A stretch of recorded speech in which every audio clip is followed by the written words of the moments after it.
Dry fruit delight laddu అండి. చాలా టేస్టీగా ఉంటుంది.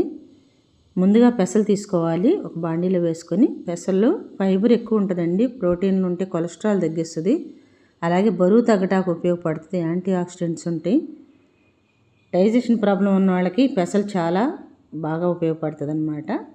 మంచి కలర్ రానిచ్చి సిమ్లో పెట్టి వేయించుకొని ఒక పళ్ళెంలో పోసుకోవాలి. పూల్ మక్కన తామర గింజలు అంటారు వీటిని.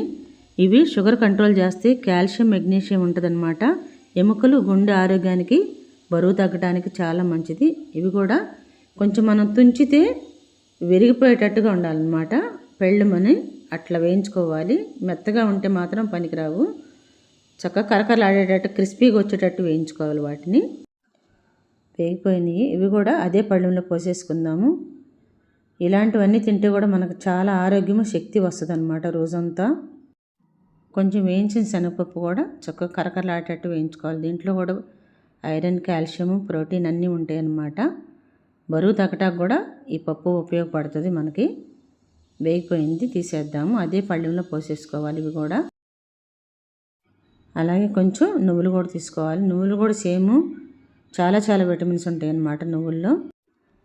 అలాగే జీర్ణశక్తి పెంచేటువంటి యాలకులు ఇన్ఫ్లమేషన్ కూడా తగ్గిస్తుంది బాడీలో. అవి కూడా వేయించుకొని చక్కగా ఆ పళ్ళెంలోనే పోసేసుకోవాలి. కొంచెం జీడిపప్పు పాకం కూడా వేస్తున్నాను. ఉంటే వేసుకోవచ్చండి, లేకపోతే ఒట్టి జీడిపప్పు వేసుకుంటే సరిపోతుంది. ఇది వేసుకుంటే చాలా టేస్ట్గా ఉందన్నమాట. ఇంట్లో ఉందని వేశాను నేను. జీడిపప్పు ఎప్పుడు కూడా లిమిట్గా తీసుకోవాలి, ఎక్కువ తీసుకోకూడదు. కొలెస్ట్రాల్ ఫామ్ అవుతుంది అన్నమాట. దీనిలో బెల్లం వేయమండి.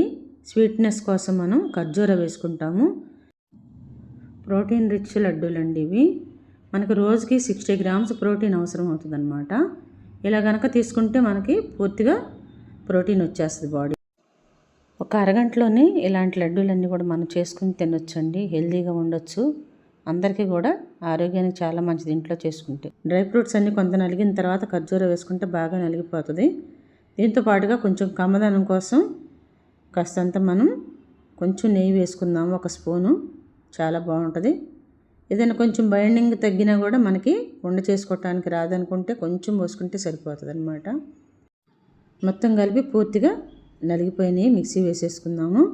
ఒక పళ్ళెంలో పోసుకొని ఇదంతా కూడా మనం చక్కగా లడ్డూలు చుట్టుకోవటం అన్నమాట. మిక్సీలోంచి పళ్ళెంలోకి తీసుకుని నెమ్మదిగా అన్నీ ఉండలు చుట్టేసుకోవాలి. అందరూ కూడా ఇవి తయారు చేసుకొని రుచి చూసి ఎలా ఉందని చెప్పి కామెంట్స్ పెట్టండి అండి. మీకు నచ్చితే అందరికి షేర్ చేయండి, మీ ఫ్యామిలీ మెంబర్స్కి. నా ఛానల్ సబ్స్క్రైబ్ చేయండి అండి. బెల్ ఐకాన్ నొక్కితే మీకు నా రెసిపీస్ అన్నీ కూడా వస్తాయి. చూడండి ఎంత బాగుందో. టేస్ట్ కూడా చాలా అద్భుతంగా ఉంది.